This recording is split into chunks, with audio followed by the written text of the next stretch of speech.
Well, someone who knows a thing or two about the temptations and excesses of footballers is the actress, EastEnders star, singer and author Michelle Gayle, who was married to footballer Mark Bright for 10 years and who's written on this subject in her book Pride and Premiership. Very good evening to you. Good evening. So we had a kind of window onto the culture that Ched Evans was living in with his mates.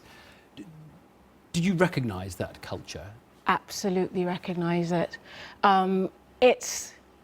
It's hard to explain what it's like as a female, a very pro-female person, to have been going out with a footballer and on a night out, see behaviour of females that you find disconcerting. And it's something that made me write the book, in fact, because I was told it inspired me to write the book that one year in careers advice meetings, 60% of girls had said they wanted to be a wag. And when you go to nightclubs and you see girls, not all girls obviously, right, but there's a certain number of girls that basically make themselves very readily available, I think it will warp the view of women for those footballers. And this is the culture that is manifesting itself here and now, because so they get confused and a twisted view of what I think they get a very warped view of females and what females want from them, and consequently, because I know so many footballers, a lot of footballers do end up marrying their childhood sweetheart who knew them when they were nothing, because they can't trust.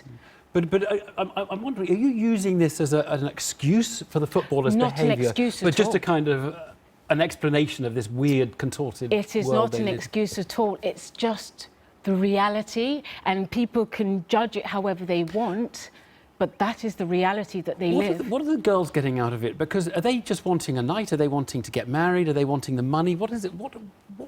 Well, I can tell you that there are WhatsApp groups of footballers right now who say if you get these girls in this town, all they need is a pair of shoes. I mean, there are WhatsApp groups now that tell footballers which girls to call when they go to certain towns, because all you need to buy them is a pair of shoes, which to a footballer is nothing. Does it disgust me that happens? Absolutely yes. But how we need to educate both sides of the fences. Just let me ask you that. Is this unique to football? I mean, you worked in show business. We know there are rock stars have had groupies throwing themselves at them, and absolutely. But I think with football it's unique because they usually become signed at such a young age. They're 16 or 18.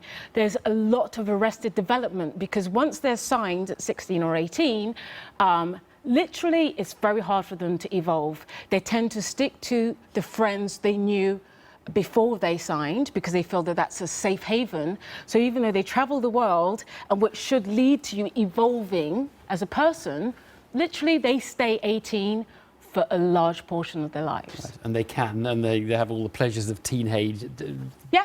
And they have the same friends who perhaps haven't travelled and had the opportunity to evolve, and they just keep into this very, very narrow, warped sense of what the world is. What do we do about this? Because, I mean, one would suggest that, look, these are teenage lads, basically, women throwing at themselves at them, and they've got a lot of money. It is quite hard, if they're not if discipline isn't instilled, for them to resist some of these temptations. And I'm just wondering, what is it up to the clubs to kind of say, guys, you know, you've got to behave here? I think it's absolutely up to the clubs to educate males, and it's also up to us all to educate females that there is this massive grey area when it comes to sex that a lot of us don't want to discuss. We want to make it black or white.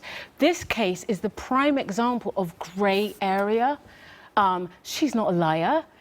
Is he totally innocent? Who knows? But could you prove 100% that he was guilty of that crime? The jury couldn't. Michelle, and he was found not guilty. Thank you very much indeed. Thanks.